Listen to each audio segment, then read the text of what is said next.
Hey everyone, welcome back to the channel Your Class. I am Zina. Today we are diving into a super important part of the English grammar, adverbs. Have you ever wondered what makes a word an adverb and how they can change the meaning of a sentence? Well, you are in the right place. Let's break it down together. In this video, you already knew about this. We will cover what adverbs are, some common examples, and how they change the meaning of sentences. So, let's get started. Now, come to the next family of adverbs, adverbs of frequency. How often things happen, always, never, sometimes. Always. The sun always shines in the morning. Never. I never eat candy before bedtime. Sometimes, we sometimes go for walk in the park. Now, let's examine it together in detail. Adverbs of frequency. These adverbs tell us how often something happens. Words like always, never, sometimes, or often fall under this category. Adverbs of frequency describe how often an action occurs. They answer the question how often. Examples of adverbs of frequency: always, usually, often, sometimes, rarely, never, occasionally, frequently, hardly, ever, and never, etc. These adverbs help indicate the regularity of an action. Now look together. Examples: I always brush my teeth before bed. Adverb is always.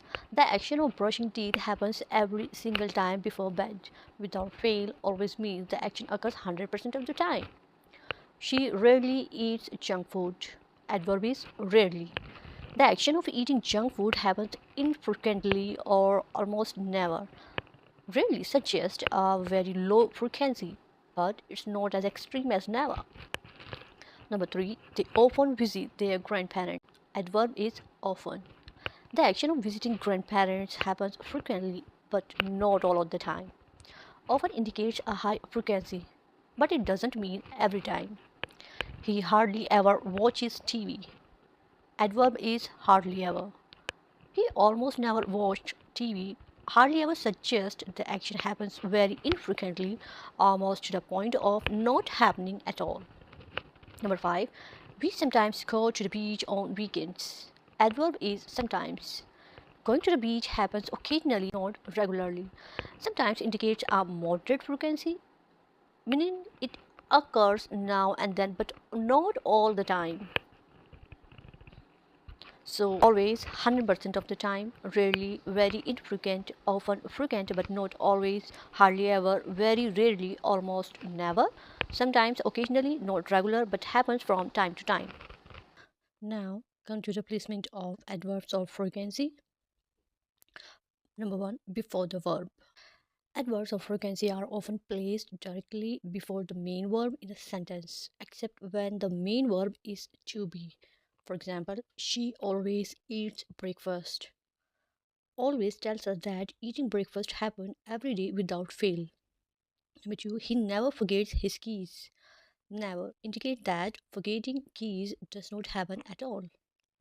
Number two, after the verb. To be, am, is, are, was, were. When the verb is to be, number two, after the verb. To be, am, is, are, was, were. When the verb is to be, the adverb of frequency comes after the verb. Examples: they are usually late. Usually means they are late most of the time. Number two, he is always happy. Always means that he is happy all the time without exceptions. Number three, at the beginning or end of a sentence for emphasis. Adverbs of frequency can be moved to the beginning or end of a sentence to emphasize how often something happens, though the meaning remains the same. Replacement often depends on the focus of the sentence. For example, sometimes I go for a walk. Placing sometimes at the beginning emphasizes that going for a walk is an occasional habit. Number two, I go to the gym occasionally. Placing occasionally at the end highlights the reality of going to the gym. So, before the main verb, most common for placing adverbs of frequency, after to be with verbs like am, is, are, was, were, the adverbs follows. beginning or end for emphasis. Adverbs like sometimes, occasionally, or always can be moved to the start or end for added emphasis or stylistic choice. This gives flexibility in structuring sentences while still conveying the same meanings. Now come to the next family of the adverbs. Adverbs of degree. An adverb of degree describes the intensity, extent, or level of an action, adjective, or another verb. It tells us how much or to what degree something is done or experienced. It answers questions like how much or to what degree. Examples include very, quite, extremely, to, and almost. We can understand it through the examples. Number one, very indicates a high degree of something. For example, she is very tall. She is extremely tall. Quite indicates a moderate degree, more than a little, but less than very. The motive was quite interesting. For example, the movie was quite interesting. The movie was fairly interesting. Number three, extremely indicates a very high degree, stronger than very. For example, he is extremely talented. He has an exceptional level of talent. Two indicates an excessive degree of a negative. For example, it's too hot outside. It's excessively hot, perhaps uncomfortable. Almost indicates a near degree, very close to something happening. For example, the food is almost ready. The food is nearly ready. Barely indicates a small or minimal. Barely indicates a small or minimal degree, just enough to meet a condition. For example, I barely passed the test. I passed, but just by a small margin. So, indicates a strong degree, often used for emphasis. She is so tired. She is very tired, more than usual. Slightly indicates a small degree, not much. For example, the car was slightly damaged in the accident. The damage was minimal. In short, these adverbs of degree help describe how much or to what extent something is done or experienced. Now come to the placement of adverbs of degree. Number one, before adjectives. For example, she is very smart. The adverb very modifies the adjective smart, showing a high degree of intelligence. Number two, before adverb. For example, he runs quite quickly. The adverb quite modifies another verb adverb. The adverb quite modifies another adverb quickly, indicating a moderate degree of speed. Before main verbs. Number three, before main verbs. For example, I almost forget. Number three, before main verbs. For example, I almost forgot. The adverb, the adverb almost modifies the main verb forgot, showing that it nearly happened but did. Number four, after to be verbs. For example, she is absolutely right. The adverb absolutely follows the verb is and emphasizes the degree of correctness. Number five, enough. After adjectives, adverbs. For example, she is old enough. Enough follows the adjective old, indicating a sufficient degree of age. Enough follows the adjective old, indicating a sufficient degree of age. Adverbs of degree can modify adjectives, adverbs, main verbs, or come after the verb to be. And enough typically follows adjectives or adverbs. Now let's move on to the last family of adverb, comment adverbs. Adverbs of comment, also known as evaluative adverbs, are used to express the speaker's opinion or attitude towards the action or situation described in the sentence. These adverbs typically add a subjective judgment about the verb or situation. Functions of adverbs of comment. They often express approval, disapproval, or surprise. They can show how the speaker feels about an action or situation. Comment adverbs are typically placed at the beginning of a sentence, but they can also appear in the middle or at the end, depending on the emphasis and flow of the sentence. Now, we can understand it through the examples. Number one, fortunately, indicates something positive or lucky. For example, fortunately, the weather cleared up just in time for the picnic. Number two, unfortunately, indicates something negative or unlucky. Unfortunately, I missed the bus and was late for work. Surprisingly, shows something unexpected or remarkable. For example, surprisingly, surprisingly, he managed to solve the problem in just 5 minutes. Number four, honestly, express seniority or truthfulness.